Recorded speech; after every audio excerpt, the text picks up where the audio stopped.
جان سلام پدر جان. مادر جان من روی خورخنده میرم لباس خریدن. جان مادر برو که پدر پیسه بده.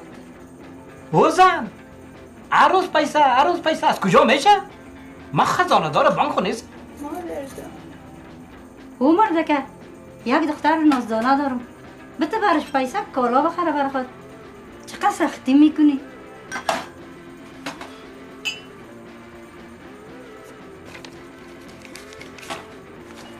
تشکر پدر جان.